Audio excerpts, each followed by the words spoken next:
Yo, what's up? This is King Bikirago on episode 2, hanging out with the queen, Victoria Kimani. And then you ended up winning an Afrima award, the best female artist in Africa. You're so sweet. You made it sound like I won a Grammy, bro. Like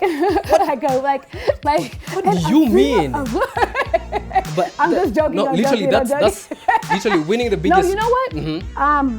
I appreciate that because that is an establishment run and like specifically for Africans. Yeah. And so when your own people like celebrate you, it's a blessing. It's a good thing. It's not like I'm saying it's nothing compared to the Grammys. I was joking. But no, it was cool. It was cool. I feel like it was long overdue. I feel like I should have won one of those like my first or second year coming out. Literally, yeah. You know what I mean? Not to sound any funny way, but I don't really look at awards like as a measure of success. Not at all. Yeah. I don't look at awards as a measure of success for artists. I don't look at numbers as a measure of success for artists. Yeah. I don't look at hype as a measure of success for artists.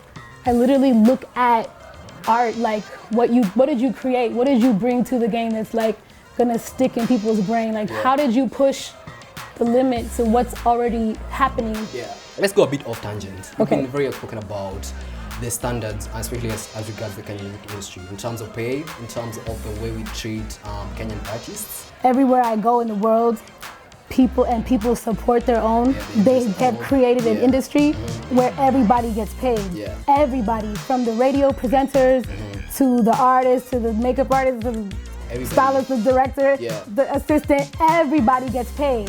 And it's like, why would you want to block yourself from an economical blessing that is within our control? So I remember a lot of people like bashing me, you know, maybe because I'm a girl and I was telling the truth. It hasn't always been easy. People don't like the truth from women. They don't like it. I don't care what you people consider to be top tier should not be making anything less than at least 2 million a show. I don't think we should be scraping off 100K, 200K for shows. I think that's an insult. So yeah, there's. Is this the cocktails? You drank them already? I can tell. You know what? Ignore them. Hi! Ignore What's them. up? Ignore them. Like, And now, speaking out about things. what were we talking about before we were really interrupted? I was Forget on about him. one. It doesn't really matter. Let's speak of the things going on in the world. There's a whole Black Lives Matter movement in the world right now, and like we've said, you grew up in the US, and as a black woman, I believe you were probably on the receiving end of racism in your career at some point in your career. How was it like for you? Most of the racism that I experienced in my career actually came from other black people. No way. What does that even mean? I mean, it's like, let's just give a hypothetical scenario. You are Akon, and Akon, you just signed some white girl that can sound pretty much the same as Rihanna almost, but not really. Yeah. Not at all, actually. But it's just enough for it to work. They would rather invest in her than in a black girl, especially one that's like, you know, not particularly light skinned or not mixed. Yeah. They would rather do that because they know that it will appeal to, I guess, more masses. I guess that's how their reasoning was, right? Or that's how your reasoning is. So if you have a certain amount of money and you've got two artists, you've got this very talented black girl, and then you've got this not talented white girl, but she has the features, are you going to invest in the one that you don't know? People might mess with her, but people have been trained not to really see a black girl as an aesthetic that is something that's hot. Yeah.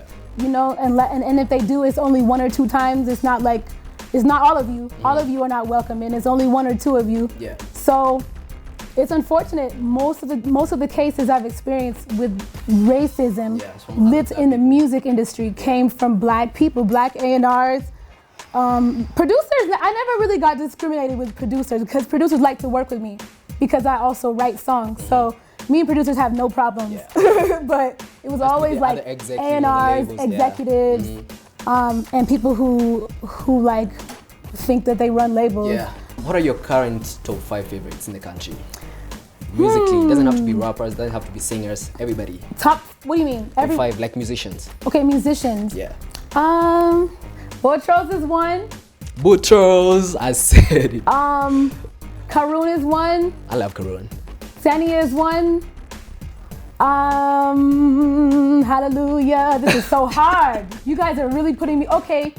My boy Quest. Shout out to Quest. He's dope. Hallelujah, Jesus. I can't believe you put me on the spot.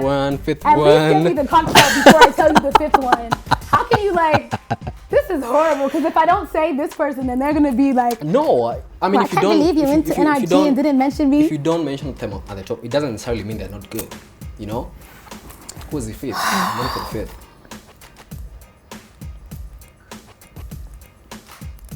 Come on, man. Can I put me? Good. Thank you so much, Victoria Kimani, for coming through. It's been King B and have the queen, the singer, the superstar songwriter, the fashion designer, the everything, Victoria Kimani.